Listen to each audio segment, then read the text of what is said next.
Today I am Gase and I will be proving that Vegeta is the best villain in Dragon Ball history, so listen closely. The first point would be the entire thematic point of Dragon Ball is constant progression. Master Roshi teaches Goku and Krillin this very early on in OG Dragon Ball that there will always be someone better. So as Jackie-chan, he decided to defeat Goku and make sure that he would be the winner of the tournament to really stamp down this lesson, which is why Goku is constantly training in order to meet the next powerful opponent and surpass them. Vegeta, however, is the antithesis of this very lesson. He's a Saiyan born with pure royalty within his blood and therefore is believed to be one of the strongest Saiyans of all time, if not the strongest purely from genetics. He does not need to constantly progress or train. He solely does it because he enjoys it, not because he's trying to surpass his limits, because he believes at the beginning that he truly is beyond anybody else's limits. So from his point of view, only the very few truly great genetically gifted could ever look upon him as an equal,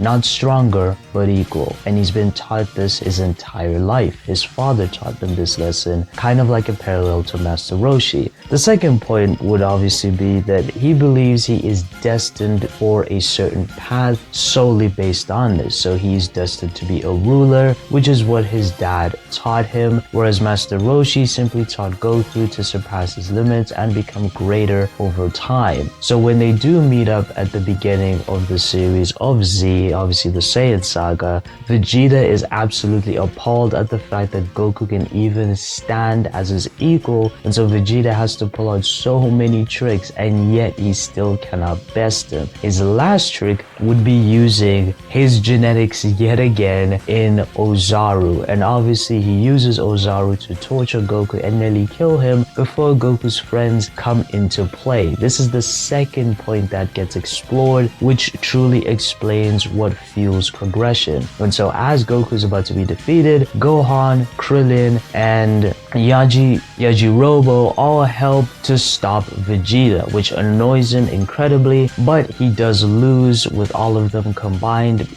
ganging up on him. And then obviously you have Gohan as well using his genetics to pummel Vegeta as well, and they do win obviously, and then Krillin nearly kills him, but Goku stops Krillin from killing him, giving Vegeta a chance to reflect on his actions, and therefore he goes away and he becomes a part of the Namekian saga, and his entire path from then on is to try and surpass Goku. That's where it begins, and obviously he gets humiliated by Frieza and he begs Goku to defeat Frieza, and obviously Goku becomes the legendary Super Saiyan he always thought was just a legend and impossible. Goku finally surpassing all of his limitless potential to become the Super Saiyan, which infuriated Vegeta, and so he decided to train even further to reach Super Saiyan, which he did. But then here comes the second point of the theme of Dragon Ball. Progression alone is not enough, and you see this with Jiren in Dragon Ball Super, where he is beyond anything that any of the Z fighters have ever faced in their entire life. He, for me, is quite incredibly strong. I would say it's kind of confusing that he's not stronger than any of the gods of destruction, but whatever, he isn't, I guess. And so he's incredibly strong, and bar them and Xenos and the priests, he is the strongest there. But he still loses again with Goku and Frieza and Android 17 all jumping in to help each other out to defeat him. Again, proving the lesson that progression alone is not enough. And so Vegeta recognizes this, and we're going to go all the way back to the end of Z, where Vegeta is sitting and he's watching Goku fighting his heart out against not Super Saiyan Buu, but Kid Buu. I don't know why I thought Super Saiyan Buu, but he's fighting his heart out with Kid Buu, and he recognizes that progression alone and training alone is not enough, and you do need love and friendship and all these things to truly become strong, and that is what fueled Goku every single time, including his Ultra Instinct transformation. Even back then when he was fighting Goku, as Majin Vegeta and they were fighting each other. Even though he won, he did recognize later on, and we all saw that Goku was holding back the entire time because Goku had Super Saiyan 3 that he never used. So Vegeta realized when he blew himself up against obviously the big fat Boo